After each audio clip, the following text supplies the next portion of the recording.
Ma'asyiral muslimin rahimakumullah. Saudara kaum muslimin, minta saudara berhenti daripada berkata-kata suatu khatib sedang baca khutbah. Menurut hadis Nabi Muhammad sallallahu alaihi wasallam yang diriwayatkan oleh Abu Hurairah radhiyallahu anhu yang bermaksud, barang siapa berkata-kata suatu khatib sedang baca khutbah, orang berkata diam kepada sahabatnya sekalipun, maka ikutlah pahala jemaatnya. Oleh itu, hendaklah kita diam, dengar dengan taat, semoga kita mendapat kebahagiaan dunia dan akhirat.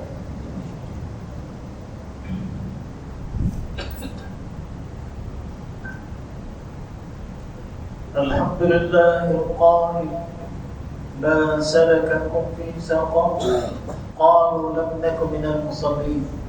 Asyhadu an la ilaha illallah wahdahu la syarika lah wa asyhadu anna sayyidana Muhammadan abduhu wa rasuluh. Allahumma shalli wa sallim ala sayyidina Muhammad wa ala alihi wa ashabihi ajma'in. Amma ba'du, ya ibadallah, ittaqullah أوصيكم وإياي بتقوى الله فقد فاز المتقون.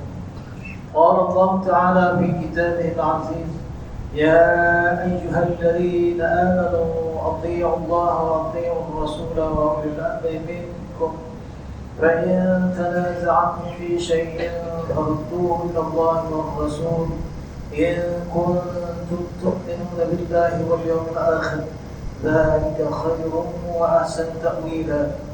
Bermaksud, wahai orang yang beriman, taatlah kamu kepada Allah dan taatlah kamu kepada Rasulullah dan kepada ulil amr, yakni orang yang berkuasa daripada kalangan kamu. Dan jika kamu berbantah-bantah, yakni perselisihan dalam satu perkara, maka hendaklah kamu membandingkannya kepada kitab Allah, yakni Al-Quran dan sunnah Rasulnya. Jika kamu benar-benar beriman kepada Allah dan hari akhirat, yang demikian adalah lebih baik bagi kamu dan lebih elok pula sudahnya. Sidang jemaat yang dirahmati Allah sekalian, marilah kita meningkatkan rasa takwa kita kepada Allah Subhanahu wa taala dengan bersungguh-sungguh melaksanakan segala perintahnya dan meninggalkan segala larangannya. Semoga kehidupan kita akan senantiasa diberkati dan mendapat rahmatan dari Allah Subhanahu wa taala di dunia dan juga di akhirat. Mimbar pada hari ini akan menyentuh berkenaan tajuk peringatan buat mereka yang lalai.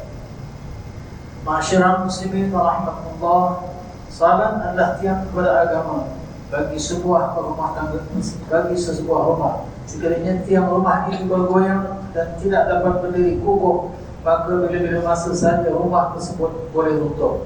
Itulah perihal agama yang boleh rosak pada bila-bila masa sekiranya tidak dipasang dengan ibadah solat. Solat itu bermaksud doa. Apabila berdirinya seorang muslim itu untuk menunaikan salat, maka bermulalah pujian dan rayuannya kepada Allah Subhanahu wa taala. Allah Subhanahu wa taala mewajibkan ibadah salat ke atas orang-orang yang beriman kerana ia adalah penghubung di antara seorang hamba dengan Tuhannya. Salat merupakan suatu bahagian yang penting dalam kehidupan seorang muslim.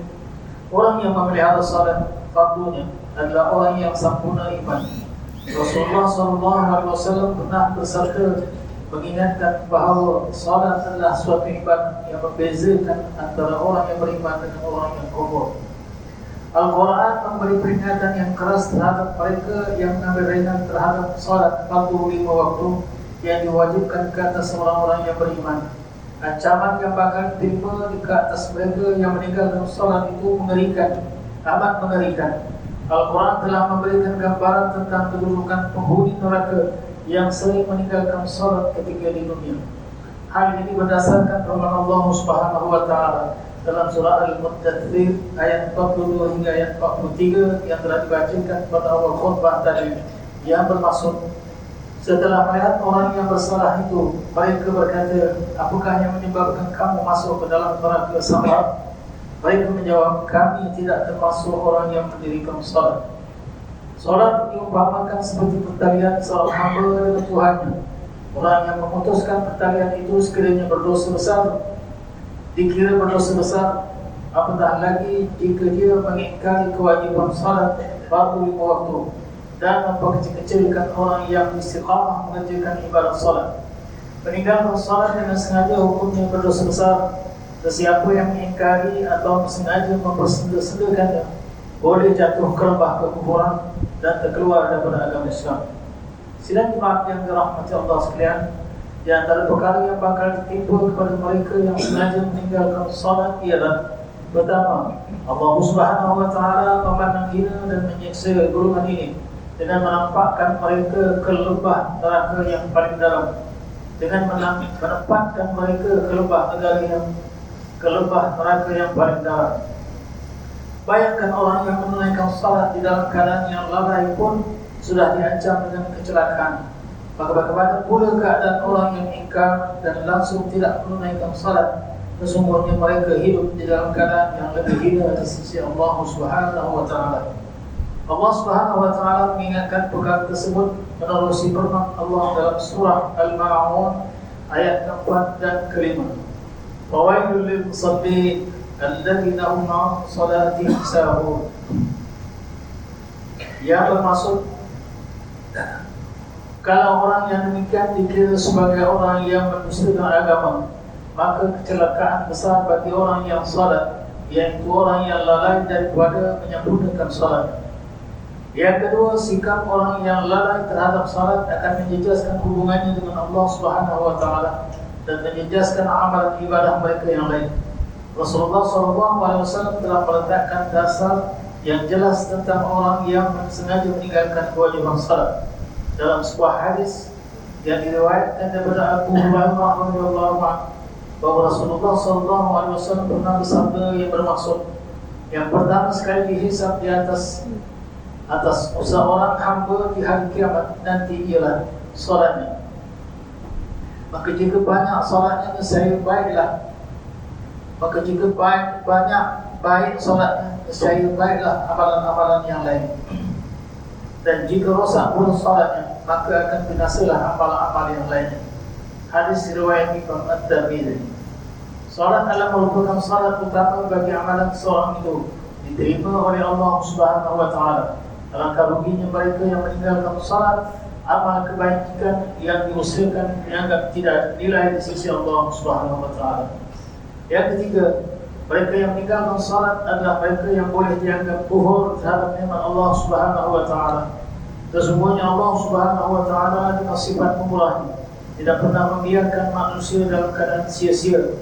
Allah telah memberikan segala nikmat yang mencukupi dalam kehidupan manusia. Seandainya kita lalai dan dalam mengingati Allah sekalipun, Allah tetap tidak pernah melupakan kita kerana sifat pemurahnya. Maka sewajarnya sebagai seorang hamba, kita perlu mentaati perintah Allah Subhanahu wa taala dengan mengingatinya melalui ibadah salat fardu 5 waktu setiap hari. Orang yang gagal memelihara ibadah salatnya berarti ia telah gagal untuk menzahirkan rasa syukur kepada Tuhan.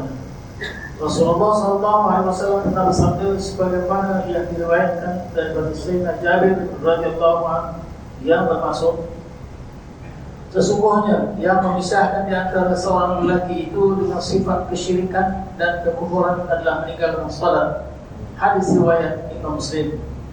Yang keempat, mereka yang meninggalkan salat akan terlepas dari pertolongan serta perlindungan Allah Subhanahu wa taala. Orang yang memelihara perintah salat, mereka adalah orang yang memberikan jaminan keamanan daripada Allah Subhanahu wa taala di dunia dan di akhirat. Di dunia ini mereka akan disediakan jalan kehidupan yang baik. Begitu juga di akhirat nanti mereka akan memperolehi dan jalan yang tidak terkira daripada Allah Subhanahu wa taala dan dibangkitkan bersama-sama dengan para salihin. Rasulullah SAW pernah bersabda sebagaimana yang diriwayatkan daripada Sayyidina Ummu Aiman radhiyallahu anha yang bermaksud, sesiapa yang meninggalkan salat dengan sengaja, maka dia terlepas dari perlindungan Allah. Hadis riwayat Imam Ahmad. Sidang jemaat yang dirahmati Allah sekalian, sebagai kesimpulan bagi mengakhiri khutbah pada hari ini, mimbar ingin mengajak kita semua supaya tidak lalai terhadap urusan salat dan mengambil perhatian tentang dalam kehidupan seharian kita. Marilah sama-sama kita melahirkan rasa takut dan gerun di dalam hati kita terhadap ancaman daripada Allah Subhanahu wa taala agar hati kita senantiasa hidup.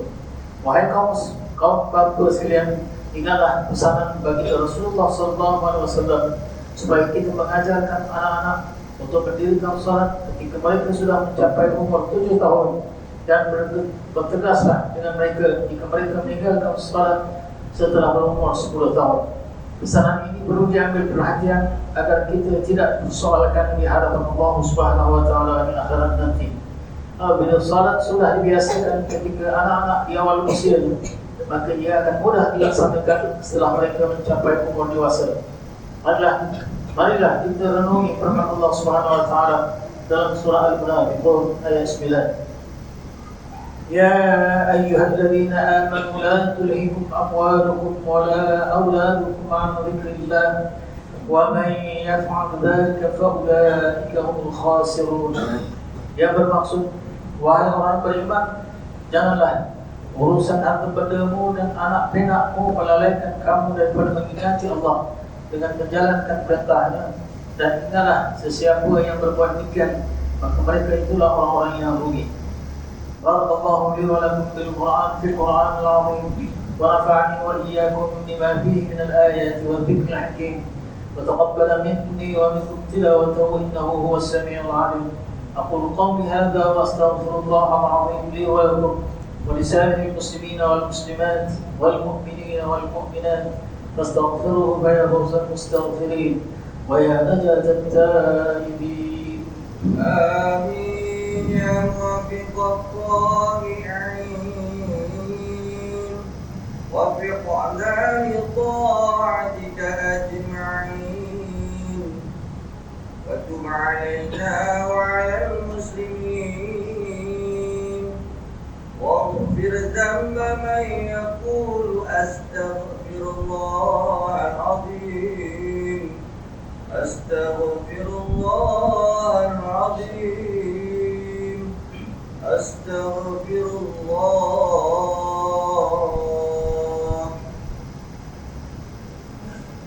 الحمد لله حمدا كثيرا كما أمر. أشهد أن لا إله إلا الله وحده لا شريك له إقرارا بربوبيته وإنغاما لمن جحد به وكفر. ونشهد أن سيدنا محمدا سيد البشر صلى الله عليه وسلم على سيدنا محمد وعلى آله وصحبه من اتصلت عينه بنظر وأذن بخبر.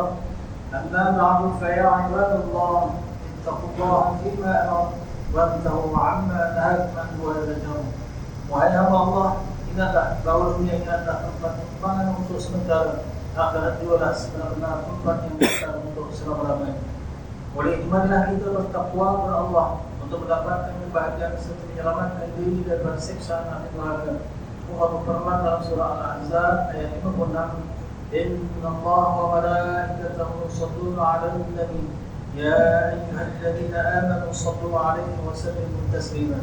Bermaksud, sesungguhnya Allah dan malaikatnya berselawat, yakni memberi segala penghormatan dan kebaikan kepada Nabi Muhammad sallallahu alaihi wasallam. Wahai orang yang beriman, berselawatlah kamu kepadanya serta ucapkanlah salam sejahtera dengan penghormatan yang sepenuh. Allahumma salli wa sallim ala sayyidina Muhammad wa ala ali sayyidina wa maulana Muhammad. Marilah kita bermohon kepada Allah Subhanahu wa taala semoga Allah meridai khalifah Rasulullah sallallahu alaihi wasallam, yaitu Sayyidina Abu Bakar As-Siddiq radhiyallahu anhu, Sayyidina Umar bin Khattab radhiyallahu anhu, Sayyidina Utsman bin Affan radhiyallahu anhu, dan Sayyidina Ali bin Abi Thalib radhiyallahu anhu, dan sahabat-sahabat baginda yang sama-sama berjuang menegakkan agama Allah yang maha suci ini radhiyallahu anhum. Seterusnya kepada bapa saudara junjungan kita Sayyidina Hamzah dan Sayyidina Abbas radhiyallahu anhum, cucunda baginda Sayyidina Hasan dan Sayyidina Husain radhiyallahu anhum, putri-putri baginda Sayyidatuna Fatimah Zahra dan lain-lainnya radhiyallahu anhum, istri baginda Sayyidatuna Khadijah dan Sayyidatuna Aisyah radhiyallahu dan lain-lainnya radhiyallahu anhum, kepada sekalian keluarga sahabat-sahabat pengikut sahabat radhiyallahu anhum, dan yang menuruti mereka itu dari semasa hingga hari kiamat. Allahumma ighfir muslimina wal muslimat wal mu'minina wal mu'minat al-ahya'i minhum wal amwat. Ya Allah, ampunkanlah sekalian kaum muslimin dan muslimat, mukminin dan mukminat, sama ada yang masih hidup ataupun yang telah meninggal dunia. Ya Allah, peliharakanlah akidah kami yang berlandaskan akidah ahli sunnah wal jamaah, aliran asy'ariyah dan al-maturidiyah. Ya Allah, pelihara, lindungi, jauhi dan selamatkan apalah kiranya diri kami ini, zuriat keturunan kami, keluarga kami dan umat Islam keseluruhannya daripada apa juga dan bencana, wabah dan penyakit, segala hal bahaya, kesusahan dan keburukan. Ya Allah, berikan kemuliaan dan kesejahteraan kepada mereka yang berjihad dan menafkahkan hartanya ke jalanmu, seperti pembayar zakat, pewakaf dan seumpamanya. Ya Allah, berikanlah taufik dan hidayah, kekuatan, kesejahteraan dan pertolongan kepada ketua-ketua negara Islam dan raja-rajanya, khasnya kepada Abd al-Harith al-Syari'ati As-Sultan Ibrahim bin Abdullah Sultan Iskandar, Sultan yang bertuan bagi negeri dan jajahan Ta'ala Yahuda dan Ta'zim, kepada Raja Zal Sufyan binti Almarhum Sultan Idris Shah Permaisuri Johor, kepada Tengku Ismail bin Sultan Ibrahim Tengku Mahkota Johor, dan Cik Puan Besar Khalidah binti Bersama Pudut Paduka putera dan putrinya, kerabat-kerabat raja dan rakyat sekalian.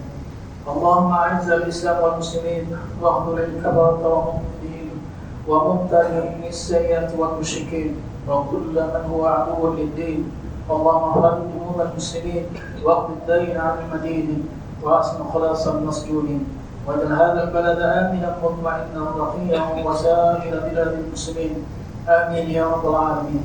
اللهم رحمنا وذرياتنا ورسلنا وارفعنا الجنة مع الأبرار يا عزيز يا غفار يا رب العالمين. ربنا هب لنا من أزواجنا وذرياتنا قرة أعين واجعلنا للمتقين إماما.